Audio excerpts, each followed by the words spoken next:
Yo le estaba diciendo a Majo Hernández, ya hace un año que viniste. Ya hace un año.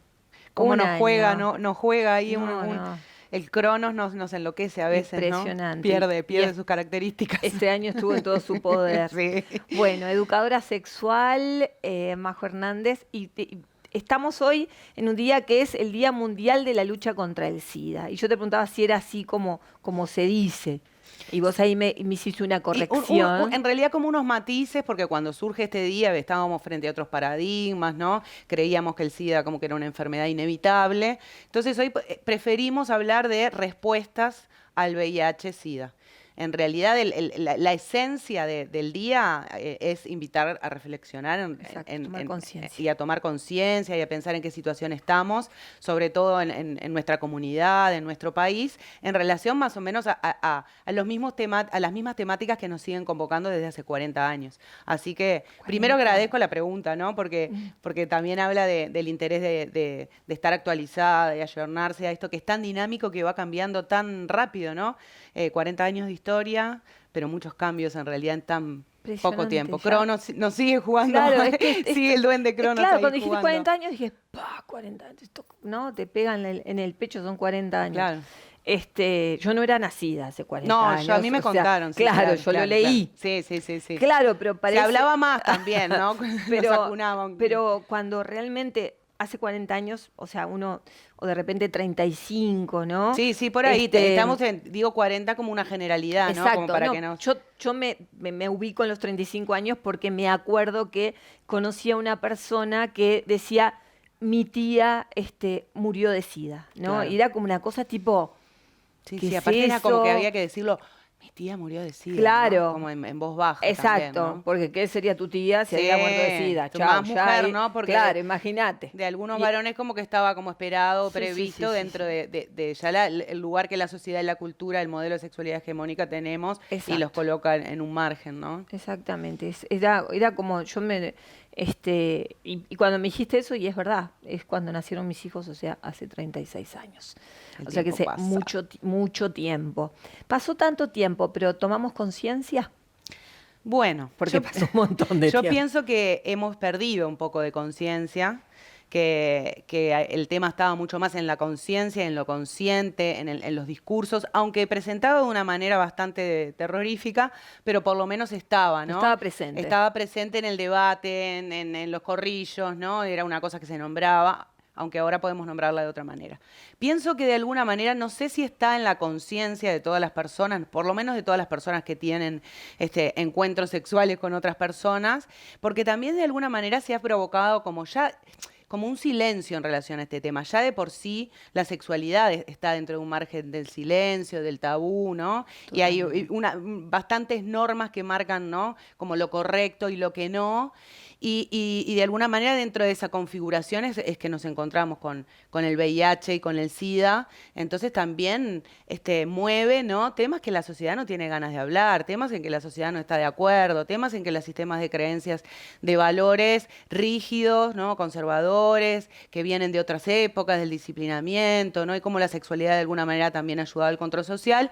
Y el VIH viene de ese lado. Entonces el silencio que hay en relación a esta afección, a esta temática, no es casual, ¿no? Hablábamos mientras que me maquillaban y me dejaban tan reina, Divina, Calvin te dijo justamente de esto, ¿no? De cómo de alguna manera aprendimos acerca del COVID, Exacto. ¿no? Aprendimos cuáles eran las vías de contagio, porque el COVID se contagia, no es que se transmite como el VIH, pero de alguna manera, sin cuestión de edad. Pero tuvo una cosa ¿no? Pero similar, ¿viste? no tuvimos como miedo así de explicarle a un niño o una niña lo que es el COVID, cómo se contagia en este caso, Sí. cómo hay que cuidarse, cómo hay que lavarse las manos, cómo es la cuestión al relacionarse con la otra persona, qué es lo que debo cuidar, ¿no? Como que eso lo pudimos hablar, pero cuando vamos a hablar de algo, Claro, porque estornudábamos. ¿no? Claro. Acá ya le cuento eso, o sea, Y como acá la ya tengo cuestión- que aceptar que gozo, y Claro, que ya acá eso, aceptar que tengo algo estuviste haciendo, no fue que estornudaste. Claro, no fue que Claro. estornudaste. Y ahí ya se pone todo, ¿no? Como de Total. alguna manera el tabú, el velo.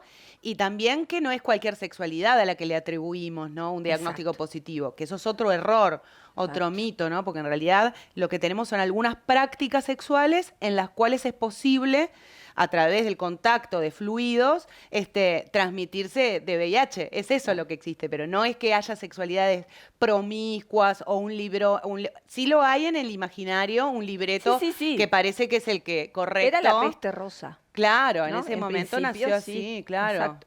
Y después se fue como de alguna manera como extendiendo a todas aquellas sexualidades que podemos llamar como disidentes en el sentido de ese libreto tan armadito que había para nosotras, para vivir la sexualidad, para los varones, para vivir la sexualidad, y aquellas identidades subalternizadas, ¿no? También que se les permitía para vivir su sexualidad. Exacto. Entonces, de todo este embrollo, de toda esta cantidad de mitos, prejuicios, estereotipos, ahí tenemos un virus que en realidad no tiene ninguna personalidad, se la hemos atribuido y se la hemos construido la sociedad, la cultura, la ciencia, todo, ¿no?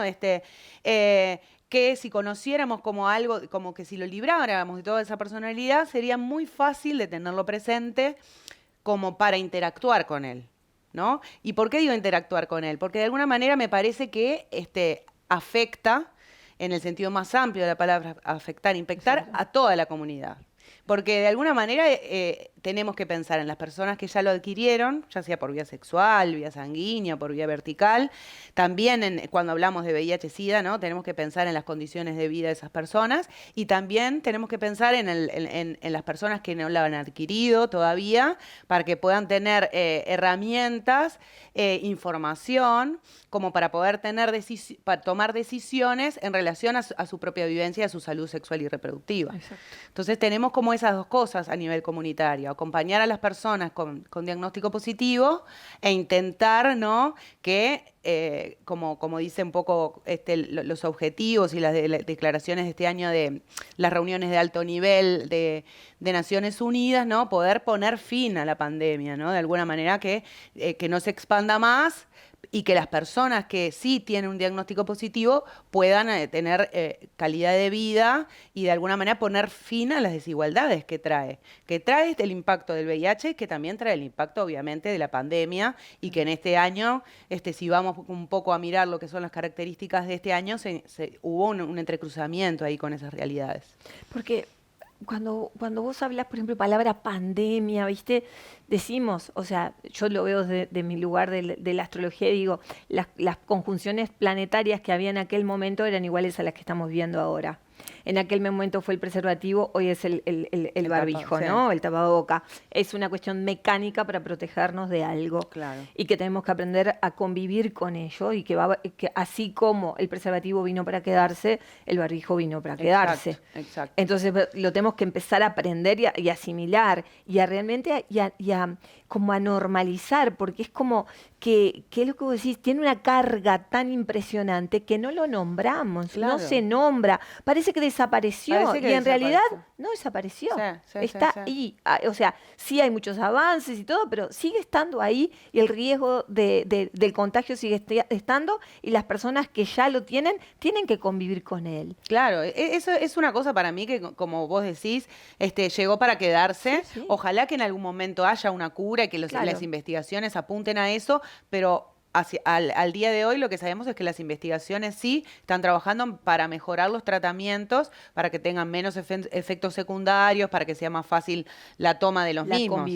La convivencia con ellos, ¿no? Pero claro, vuelvo a traer el tema del tabú de la sexualidad y de la personalidad que le hemos construido a la afección, y lo importante que es romper con esos mitos, ¿no? Porque de alguna manera esas marcas, esas señales, ¿no?, esos estigmas, son los que provocan la discriminación de aquellas personas con diagnóstico positivo, pero también el alejamiento que el resto de la sociedad y la comunidad tiene de la temática. Claro. Porque de alguna manera, si no entro en contacto, si esto está allá, si esto es de otras personas, de otros, ¿no?, inconscientemente, ¿no?, simbólicamente, yo no estoy ahí, ¿no? Sí. Además de todas las connotaciones que tiene a nivel sexual, entonces, por lo tanto, a nivel axiológico, a nivel de moralinas, a nivel de sistema de creencias, ¿no? Pero sí, lo importante, estaría buenísimo que pudiéramos hablar que hay determinadas prácticas sexuales en las cuales se puede transmitir el virus, y decir cuáles son, que son prácticas insertivas. ¿Qué quiere decir eso? Cuando hay, por ejemplo, penetración vaginal, oral o anal. ¿De qué estamos hablando? ¿De qué penetración? Puede ser un pene, puede ser un juguete sexual si yo intercambio el orificio. Exacto. Y también pensando en las relaciones que tienen que ver con mujer-mujer, en la frotación o en el sexo oral también hacia una vulva, ¿no? Claro. Entonces ahí tenemos como, bueno, ¿cuáles son las prácticas sexuales en las que se puede transmitir? Son muy pocas, porque la sexualidad es muchísimo más rica, ¿no? O sea, las caricias, los besos, los pellizcos, los mordiscos, recorrer toda la piel, los masajes, todo eso no hay transmisión de este virus en particular, ¿no? Claro. Entonces, al utilizar preservativo o campo de látex en esas prácticas sexuales, ya sabemos cómo prevenirlo. Es mucho más fácil prevenirlo porque cuidándonos en eso sería como poder vivir la claro. sexualidad desde un lugar diferente. Del goce, ¿no? Y pensar en realidad como tener ese objetivo siempre, ¿no? Que todos los cuidados de prevención, todos los cuidados que tomemos acerca de la sexualidad siempre sean para gozar más, para disfrutar más, para poder de alguna manera gozar del pleno ejercicio de los derechos sexuales que todas las personas tenemos por el hecho de ser personas, ¿no? Inherentes al ser humano, al ser humana. Y también pensar que los derechos humanos no es que hay uno que es más importante que otro, ¿no? Entonces el derecho a la salud sexual es tan importante como el derecho a la vivienda, como el derecho a la alimentación, como el derecho a la libertad de expresión. Sí, pero siempre lo dejamos para atrás. Pero ahí parece como que no fuera tan importante, ¿no? Por eso está bueno como traerlo así. Siempre queda para atrás. Sí.